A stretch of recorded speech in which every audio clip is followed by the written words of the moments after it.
Baik, rekamannya Pak bagaimana Pak? Saya tidak Ah, ada rekaman Pak. nanti rekamannya saya japri di nomornya Bapak. Iya Pak. Silakan.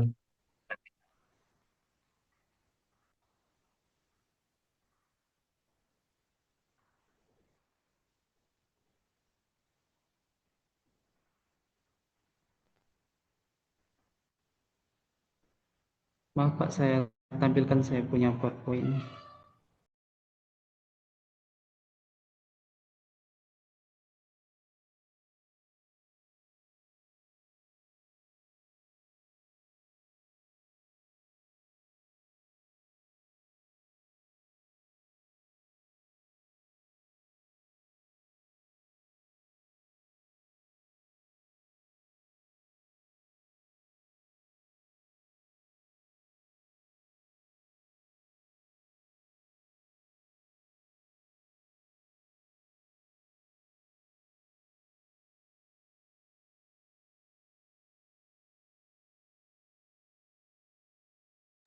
Oh, belum tampil Pak, saya punya PowerPoint Pak.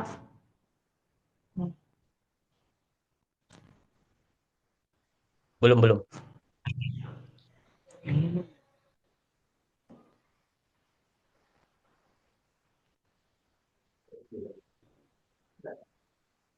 Siap. Oke. Silakan. Ya, baik. Terima kasih. Assalamualaikum warahmatullahi wabarakatuh. Salam. Apa kabar anak soleh dan soleha? Baik. Ya, alhamdulillah sehat semua ya. Ya. Jadi pada pagi hari ini mari kita bersyukur kepada Allah Subhanahu wa taala di mana pada pagi hari ini nikmat kesempatan sehingga kita bisa bertemu di kelas 2 yang sangat indah ini, yaitu dalam rangka belajar dan menuntut ilmu bersama-sama. Salawat dan salam tak lupa kita curahkan kepada baginda kita Nabi Muhammad Sallallahu Alaihi Wasallam. Baik anak-anakku, sebelum kita memulai, mari kita berdoa. Kita berdoa bersama-sama memohon kepada Allah, berdoa dengan khusyuk. Ya, Pak Guru minta ketua kelas untuk bisa pimpin doanya pada pagi hari ini. Ya, silakan Zaki. Ya, bismillahirrahmanirrahim. Raditu billahi robba wa bil islami dina wa bi Muhammadin nabiyya wa rasulah. Robbi zidni ilma warzuqni fahma. Amin ya rabbal alamin. Ya. Selanjutnya Pak Guru akan mengecek kehadiran siswa kelas 2. Yang pertama, Zaki hadir? Iya hadir. Yang kedua, Ridho, Agi, Hairatunisa, Hana, Afida, Anissa Suci,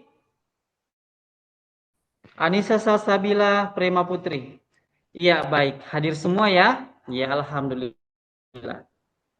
Jadi anak-anakku semuanya bisa berdiri semua? Silahkan untuk berdiri. Ya, silahkan berdiri semuanya. Silahkan cek kerapian pakaiannya masing-masing. Ya, sudah rapi ya. Selanjutnya, kalian cek sampah yang ada di bawah laci dan di lantai atau di dalam kelas. Kalau ada sampah, silahkan dibuang di tempat sampah. Ya, sudah ya? Ya, jadi sudah. Silahkan duduk kembali. Ya, baik. Anak-anakku yang soleh dan soleha, sudah siap belajar hari ini? Iya, siap ya. Nah, jadi sebelum kita belajar, Pak Guru akan menyampaikan tujuan pembelajaran kita hari ini. Yaitu tujuan kita adalah peserta didik dapat menjalankan sholat dengan tertib. Jadi itu tujuan pembelajaran kita hari ini. Siapa yang bisa bantu Pak Guru? Pelajaran apa yang minggu lalu yang sudah kita pelajari? Iya, betul, azan. Siapa yang bisa bantu Pak Guru? Apa yang dimaksud dengan azan? Iya, azan adalah panggilan atau seruan untuk melaksanakan perintah Allah Subhanahu wa taala yaitu salat. Jadi azan adalah panggilan atau seruan untuk melaksanakan salat. Ya. Jadi pada saat sudah masuk waktu salat, maka disitulah kita bisa mendengarkan yang namanya azan. Ya. Jadi minggu lalu kita sudah belajar pengertian azan, ketentuan azan dan lain sebagainya. Pada pagi hari ini kita belajar mengenai sholat fardu. Nah, jadi pelajaran kita mengenai sholat fardu. Ya, sebelum kita masuk belajar, Pak Guru akan membentuk 3 kelompok. Ya, kelompok yang pertama adalah Zaki, Rido, dan Agi. Itu kelompok 1. Kelompok 2, Hairatunisa, Hana, Afida.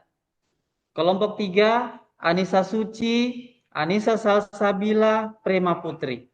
Jadi ada 3 kelompok. Ya, jadi harapan Pak Guru, setiap kelompok perhatikan materi dan pelajaran yang sebentar akan diberikan.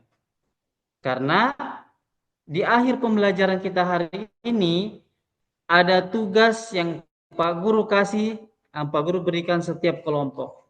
Jadi perlu kalian perhatikan materi yang diberikan nanti. Ya, baik.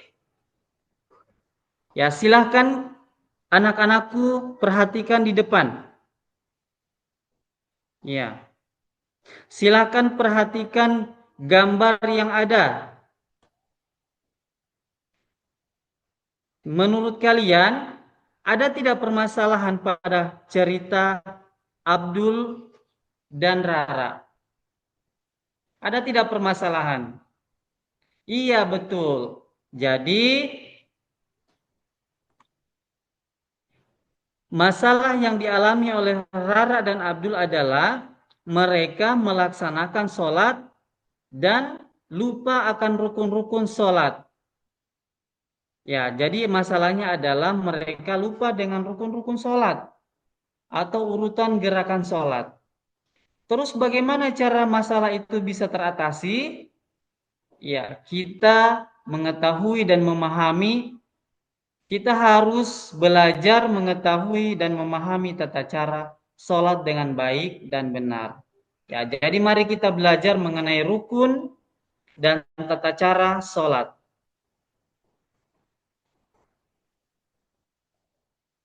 Yang pertama, ada pengertian sholat.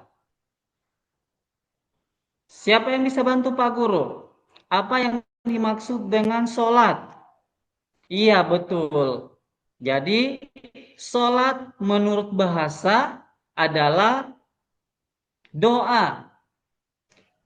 Sedangkan sholat menurut istilah adalah rangkaian ucapan dan perbuatan yang diawali dengan takbir dan diakhiri dengan salam serta syarat-syarat yang telah ditentukan. Jadi ada sholat menurut bahasa yaitu doa dan menurut istilah adalah gerakan yang diawali dengan takbir dan diakhiri dengan salam. Ya. Jadi itu pengertian sholat. Selanjutnya,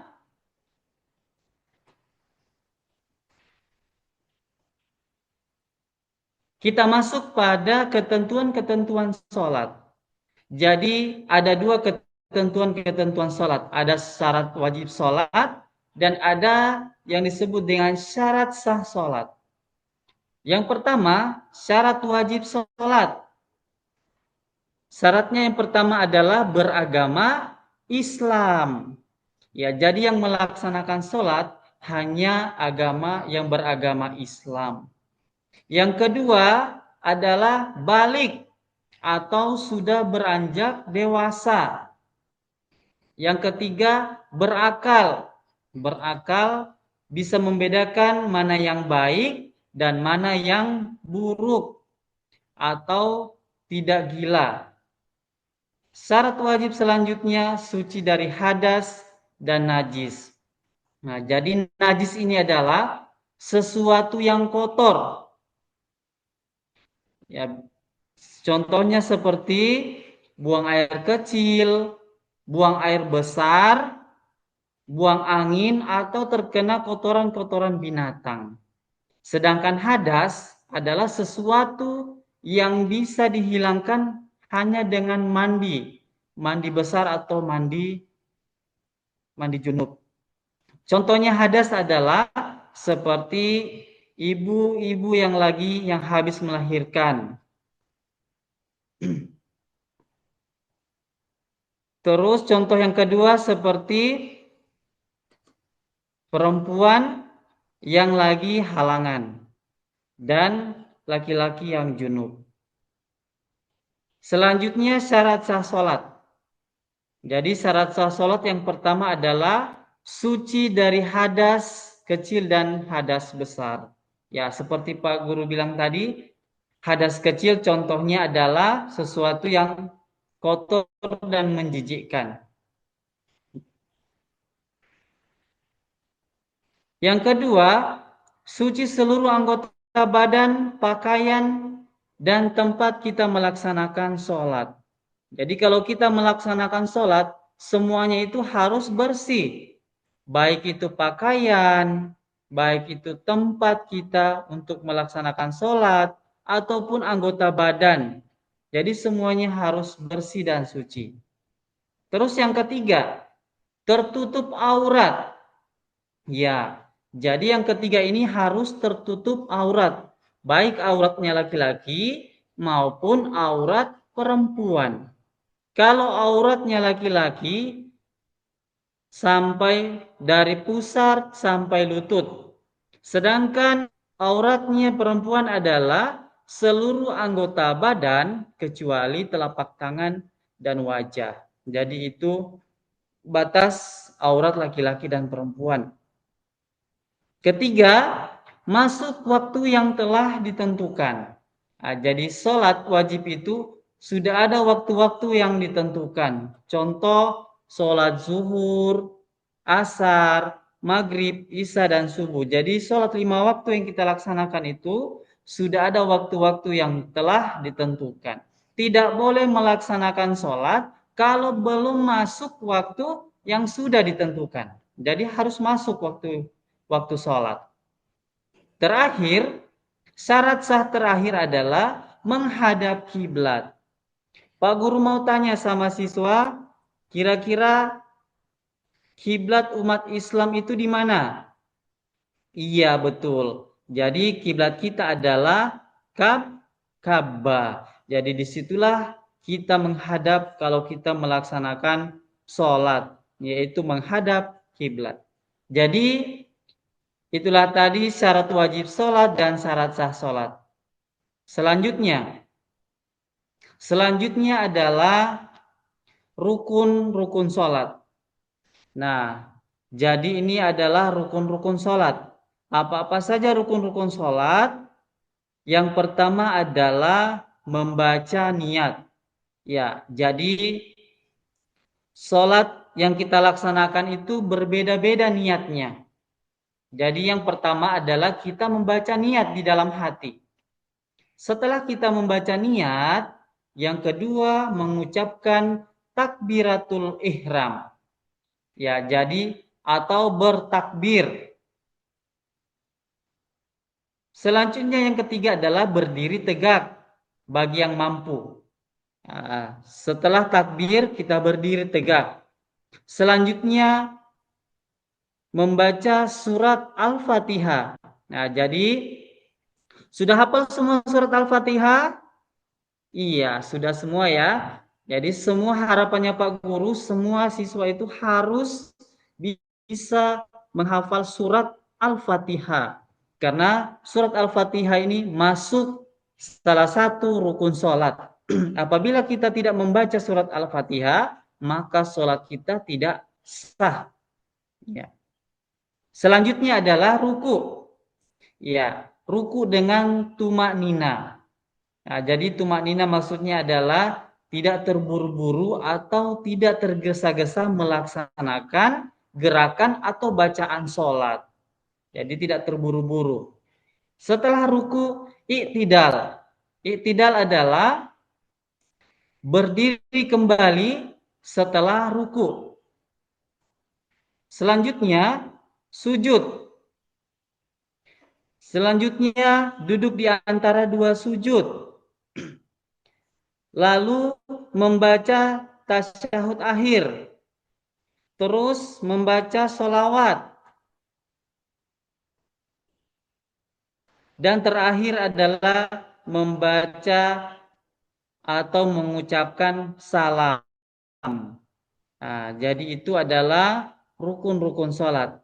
Jadi apabila kita tidak melaksanakan salah satu rukun sholat, dari niat, mengucapkan salam, mengucapkan takbir, sampai membaca atau mengucapkan salam, apabila kita tidak melaksanakan salah satu rukun, maka sholat kita dianggap tidak sah.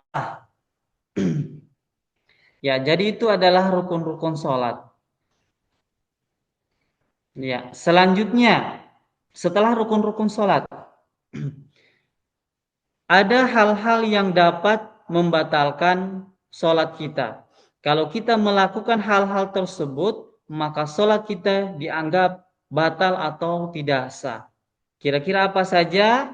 Yang pertama adalah berbicara dengan sengaja. Jadi kalau kita sholat, tidak boleh kita berbicara dengan teman di sebelahnya kita. Karena biasanya, Pak Guru perhatikan kalau kita sholat zuhur bersama-sama di sekolah, masih ada beberapa siswa kalau melaksanakan sholat masih berbicara dengan temannya di sebelah, di sampingnya. Jadi mulai hari ini tidak boleh lagi kalian sholat berbicara dengan teman kalian di sebelah. Akan membatalkan sholat kita. Yang kedua, banyak bergerak selain gerakan sholat. Ya, jadi kalau bergerak, terlalu banyak bergerak akan membatalkan sholat. Apalagi sampai lari-lari ke sana kemari. Jadi sudah pasti sholat kita akan batal. Yang ketiga, berhadas. Nah, seperti yang Pak Guru jelaskan tadi, ada hadas besar dan ada hadas kecil. Selanjutnya, terkena najis. Ya, ini juga dapat membatalkan sholat kita. Selanjutnya, terbukanya aurat. Nah, kalau kita melaksanakan sholat, harus wajib menutup aurat. Seperti yang sudah dijelaskan tadi, batas aurat laki-laki dan batas aurat perempuan. Jadi perempuan dan laki-laki wajib menutup aurat. Selanjutnya, berubah niat. Ya, jadi kalau kita melaksanakan sholat, harus memperbaiki niat kita. Tidak boleh kita niat di dalam hati selain melaksanakan sholat. Jadi niat kita tidak bisa berubah. Selanjutnya, membelakangi kiblat. Ya, jadi kiblat kita adalah di Ka'bah. Semua harus menghadap kiblat. Tidak boleh tidak menghadap kiblat. Selanjutnya, makan atau minum walaupun sedikit. Ya, jadi kalau melaksanakan sholat, tidak boleh kita melakukan makan dan minum. Nanti selesai melaksanakan sholat, baru kita bisa makan dan minum, atau sebelum kita melaksanakan sholat. Pada saat kita sudah mendirikan sholat, sudah tidak bisa lagi melaksanakan atau makan dan minum. Terus selanjutnya tertawa. Nah, ini juga membatalkan sholat kita. Dan terakhir adalah murtad. Murtad maksudnya adalah keluar dari agama Islam. Nah, jadi itu adalah hal-hal yang dapat membatalkan sholat kita. Ya, sampai di sini anak-anakku bisa dimengerti, bisa paham? Iya, bisa ya. Ya, baik. Selanjutnya, ya, baik. Jadi itu tadi materi mengenai sholat. Nah, selanjutnya adalah ada tugas yang Pak Guru akan berikan setiap kelompok. Jadi kelompok yang Pak Guru sudah bentuk tadi, ada 3 kelompok. Kelompok yang pertama adalah Zaki, Rido, dan Agi. Adalah kelompok 1. Tugasnya adalah menuliskan syarat-syarat wajib dan syarat sah sholat. Jadi itu tugas kelompok 1. Selanjutnya kelompok 2. Tugasnya adalah mengisi rukun-rukun sholat. Jadi apa-apa saja rukun-rukun sholat. Nah, itu tugasnya kelompok 2. Terus tugasnya kelompok 3 adalah menuliskan hal-hal yang dapat membatalkan sholat. Ya, jadi silakan dikerjakan. Setelah selesai dikumpul sama Pak Guru, masing-masing kelompok membacakan hasil kelompoknya masing-masing. Ya, silahkan. Ya, baik. Sudah selesai ya. Ya, kelompok 1 sudah bagus hasilnya, sudah baik, benar semuanya. Kelompok 2 juga sudah benar semuanya. Dan kelompok 3 juga sudah baik dan benar semuanya. Nilainya kelompok 1 100, nilai kelompok 2 100, dan nilai kelompok 3 100. Ya, jadi sudah paham semuanya tentang syarat wajib, tentang rukun sholat, dan hal-hal yang dapat membatalkan sholat.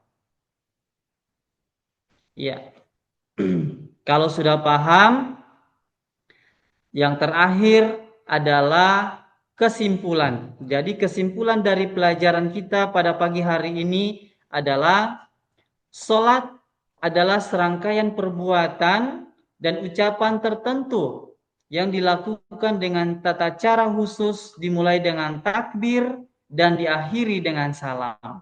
Yang kedua, syarat sah sholat adalah kondisi yang harus dipenuhi agar sholat seorang dianggap sah dan diterima oleh Allah Subhanahu wa Ta'ala. Kesimpulan yang ketiga, rukun sholat adalah bagian yang harus dilakukan dalam sholat dan tidak boleh ditinggalkan. Terakhir, hal-hal yang dapat membatalkan sholat dapat dihindari agar sholat kita tetap sah. Ya, jadi itu pelajaran kita pada pagi hari ini. Semoga bermanfaat. Pak Guru selalu ingatkan tetap semangat untuk belajar, tetap tambah semangat untuk melaksanakan sholat 5 waktu supaya bisa menjadi anak yang soleh, menjadi anak yang soleha, menjadi anak yang berbakti kepada kedua orang tuanya. Terima kasih. Di akhir pelajaran kita, mari kita berdoa bersama-sama. Berdoa dimulai. Selesai. Terima kasih. Pak Guru akhiri, wabillahi taufiq wal hidayah. Wassalamualaikum warahmatullahi wabarakatuh. Warahmatullahi wabarakatuh. Baik Pak Mursalim Usman. Wah, kalau begini caranya Bapak mengajarinnya, pastinya Bapak yang jadi dosen. harus banyak belajar sama Bapak ini. Baik Pak Mursalim, Iya. untuk saat ini kira-kira kendalanya dalam mengajar apa ya? Kalau kendala yang selama ini saya dapatkan, saya mengajarnya itu di SD, Pak. Ya, Kalau di kelas 4, 5, 6 saya rasa aman. Tapi kalau kita pada saat kita masuk di kelas rendah, nah di situ anak-anaknya di kelas 1, 2, 3 itu masih apa namanya? Masih banyak lebih pentingnya bermain. Mereka itu kadang-kadang biasanya satu yang dilarang, satu yang bermain. Atau biasa dilarang jangan berkelahi, di sini lagi berkelahi. Seperti itu Pak kendalanya. Jadi masih apa ya susah untuk mengatur anak-anak kalau di kelas bawah. oh, oke, oke. Baik, Pak Mursalim, untuk saat ini itu saja dulu. Nanti rekamannya saya Iya, kirim langsung ke WA-nya Bapak secara pribadi. iya. Terima kasih Sekian banyak Pak. ya, se- sukses selalu Pak. Semoga nanti kita ketemu di Iya. Yudisium PPG di Palu. Amin, amin Pak, amin, amin. Amin. Sekian dan terima kasih. Amin. Assalamualaikum warahmatullahi wabarakatuh. Waalaikumsalam warahmatullahi wabarakatuh. Sudah boleh keluar, silakan.